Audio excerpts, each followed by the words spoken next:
ಹಾಗೆಯೇ ವಾಲಿಯು ಇಂದ್ರದತ್ತವಾದ ಮಂದಾರ ಮಾಲಿಕೆಯನ್ನು ಕೊರಳಲ್ಲಿ ಧರಿಸಿ ಪ್ರಳಯ ಕಾಲದ ಮೇಘ ಗರ್ಜನೆಯನ್ನು ಮೀರಿಸುವಂತೆ ಗರ್ಜಿಸುತ್ತಾ ಒಂದೇ ನೆಗೆತಕ್ಕೆ ಕೋಟೆಯನ್ನು ಹಾರಿ ಕೆಳಗಿಳಿಯತೊಡಗಿದನು. ಸುಗ್ರೀವನನ್ನೆದುರಿಸಲು ಹಾರಿಯೇ ಎಂಬಂತೆ ಓಡಿ ಬರುತ್ತಿದ್ದ ವಾಲಿಯು ಒಂದೊಂದೇ ಹೆಜ್ಜೆಯನ್ನೆತ್ತಿ ಪರ್ವತವನ್ನೇ ರಸಾತಲಕ್ಕಿಳಿಸುತ್ತಿದ್ದನೆಂಬಂತೆ ಬರುತ್ತಿದ್ದನು. ಬಹುದೂರದಿಂದ ಅತ್ಯಂತ ವೇಗವಾಗಿ ಬರುತ್ತಿದ್ದ ವಾಲಿಯನ್ನು ಕಂಡ ಸುಗ್ರೀವನು ಮತ್ತೊಮ್ಮೆ ತನ್ನ ಕೈಗಳನ್ನೆತ್ತಿ ಬಡಿದು ಗರ್ಜಿಸಿದನು.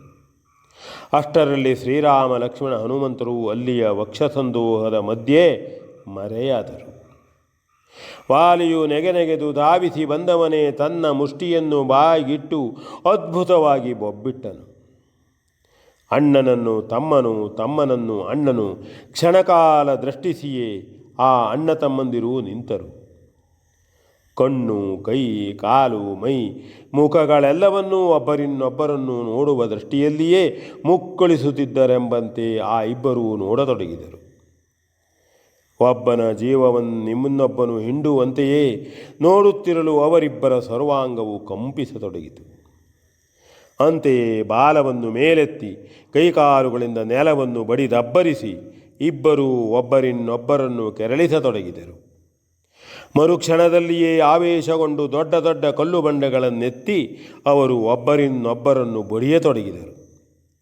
ಒಂದೇ ಸವನೆ ಬೀಳುತ್ತಿರುವ ಶಿಲಾವರ್ಷವನ್ನು ತಪ್ಪಿಸಿಕೊಳ್ಳುತ್ತಾ ಹಾಗೆಯೇ ಪ್ರತಿಭಟಿಸುತ್ತಾ ಆ ವಾಲಿ ಸುಗ್ರೀವರು ಹೋರಾಡತೊಡಗಿದರು.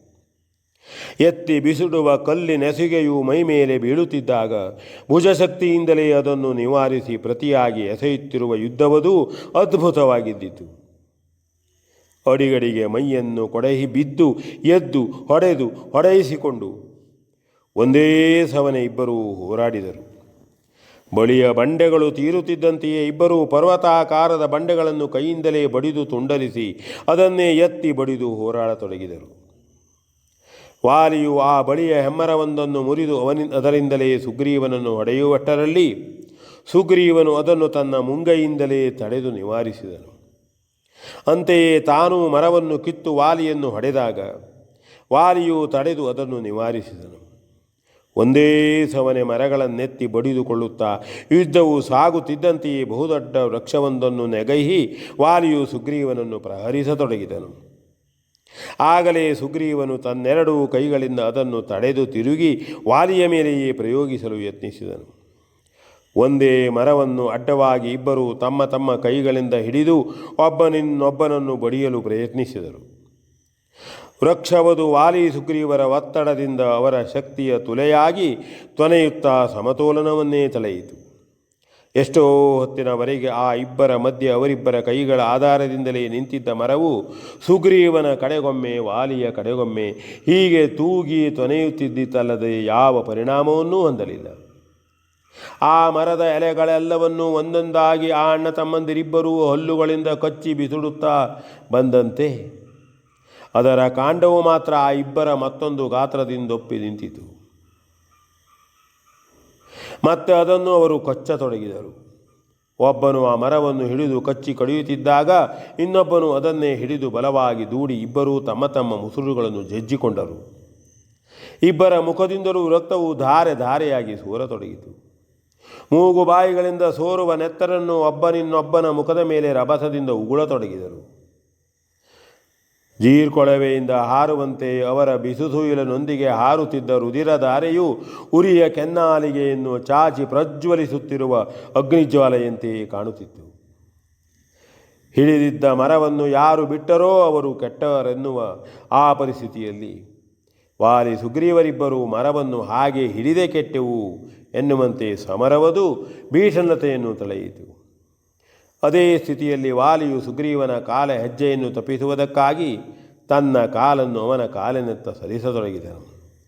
ಅದನ್ನರಿತ ಸುಗ್ರೀವನು ಅದೇ ಸಮಯವೆಂದು ಮರವನ್ನು ದೂಡಿ ವಾಲಿಯ ಎದೆಯ ಮೇಲೆ ಬೀಳುವಂತೆ ಪ್ರಯತ್ನಿಸಿದನು. ಅಷ್ಟರಲ್ಲಿ ಆ ಇಬ್ಬರ ಮಧ್ಯದಲ್ಲಿ ಅಷ್ಟು ಹೊತ್ತು ಸಿಕ್ಕಿ ತೊಳಲುತ್ತಿದ್ದ ಮರವದು ಅವರಿಬ್ಬರ ರಕ್ತಾಭಿಷೇಚನದಿಂದ ಕಾದ ಕೆಂಡದಂತೆ ಕೆಂಪಾಗಿ ದೊಪ್ಪೆಂದು ನೆಲದ ಮೇಲೆ ಬಿದ್ದುಬಿಟ್ಟಿತು. ಅದರ ಮೇಲೆಯೇ ಅವರಿಬ್ಬರ ಶಕ್ತಿಯು ಕೇಂದ್ರೀಕೃತವಾಗಿದ್ದುದರಿಂದ ಇಬ್ಬರೂ ಅದರ ಮೇಲೆಯೇ ಬಿದ್ದು ಹೋದರು. ಮರುಕ್ಷಣದಲ್ಲಿ ಎದ್ದು ವಾಲಿ ಸುಗ್ರೀವರು ಭುಜವನ್ನು ಹೊಯ್ದು ಮಲ್ಲಯುದ್ಧಕ್ಕೆ ಸಿದ್ಧರಾದರು. ನಿನ್ನೊಬ್ಬನನ್ನು ಹಿಡಿದು ಬಗ್ಗಿಸಿ ಒದ್ದು ಬೀಳಿಸಿ ಗುದ್ದಿಕೊಳ್ಳುತ್ತಾ ಬಹುಹೊತ್ತು ಕಾದಿದರು. ಒಬ್ಬರನ್ನೊಬ್ಬರು ತಮ್ಮ ತಮ್ಮ ಬಾಹುಗಳಿಂದಲೇ ಬಂಧಿಸಿದುದರಿಂದ ಇಬ್ಬರಿಗೂ ಉಸಿರಾಟವೇ ಕಷ್ಟವಾಯಿತು. ಹಾಗೆ ಬಿದ್ದುಕೊಂಡೇ ಸುತ್ತಿ ಸುಳಿದು ತಿರುಗುತ್ತಿದ್ದಂತೆಯೇ ಇಬ್ಬರಿಗೂ ಕಣ್ಣಾಲಿ ತಿರುಗತೊಡಗಿತು. ಅಷ್ಟರಲ್ಲಿ ಸುಗ್ರೀವನು ವಾಲಿಯನ್ನು ತನ್ನ ಬೆನ್ನ ಮೇಲೆಯೇ ಎಳೆದುಕೊಂಡಂತಾಗಿ ಕಾಲು ತಪ್ಪಿ ದೊಪ್ಪೆಂದು ಬಿದ್ದು ಬಿಟ್ಟನು. ಅದೇ ಸಂಧಿಯನ್ನು ಸಾಧಿಸುತ್ತಿದ್ದ ವಾಲಿಯು ಅಡಿಮುಗವಾಗಿ ಬಿದ್ದ ಸುಗ್ರೀವನ ಕಾಲುಗಳನ್ನೆಳೆದು ಕೊರಳ ಸರಿಸಕ್ಕೆ ತಂದು ಅಲ್ಲೇ ಅದನ್ನು ತನ್ನ ಮೊಣಕಾಲಿನಿಂದೊತ್ತಿ ಹಿಡಿದು ಕೈಯಿಂದ ಅವನ ತಲೆಯನ್ನು ಎತ್ತಿ ಹಿಮ್ಮೊಗವಾಗಿ ಮುರಿಯಲು ಹವಣಿಸಿದನು. ಆದರೆ ಅಷ್ಟರಲ್ಲೇ ಅದನ್ನು ಮನಗಂಡ ಶ್ರೀರಾಮನು ನಿಂತಲ್ಲಿಯೇ ನಿಂತು ತನ್ನ ಕೋದಂಡವನ್ನು ಜೇವಡೆದನು.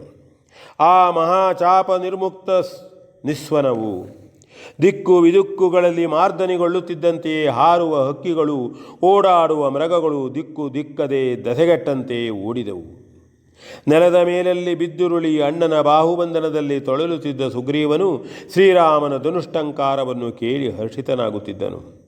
ಆದರೆ ಮೃಗೀಯ ಬಲದಿಂದುಬ್ಬಿ ತಮ್ಮನ ಮೈಮೇಲೆ ವೀರ ನರ್ತನವನ್ನೇ ತೊಡಗಿದ್ದ ವಾಲಿಯು ಮತ್ತಾವುದರ ಪರಿವೆಯೂ ಇಲ್ಲದೆ ವಿಜೃಂಭಿಸುತ್ತಿದ್ದನು. ಅಷ್ಟರಲ್ಲೇ ಹೆದೆಯೇರಿ ಹಾರಿದ ಶ್ರೀರಾಮನ ದಿವ್ಯ ಮಾರ್ಗಣವೊಂದು ವಾಲಿಯ ವಕ್ಷಸ್ಥಲವನ್ನು ಗುರಿಗೊಂಡಿತು. ಸುಗ್ರೀವನ ಬೆನ್ನ ಮೇಲಿದ್ದು ಅವನಸುವನ್ನು ಹೀರ ಹೊರಟಿದ್ದ ವಾಲಿಯು ತತ್ಕ್ಷಣವೇ ಶ್ರೀರಾಮನ ಬಾಣಾಘಾತದಿಂದ ಬಿರುಗಾಳಿಯ ಹೊಡೆತಕ್ಕೆ ದಿಂಜುರುಳಿ ಬೀಳುವ ಮಹೀರುಹದಂತೆ ದೊಪ್ಪೆಂದು ಅಲ್ಲೇ ನೆಲದ ಮೇಲೆ ಕೆಡೆದು ಬಿದ್ದನು. V N Bhagwat ಪರ್ಪಳ್ಳಿ.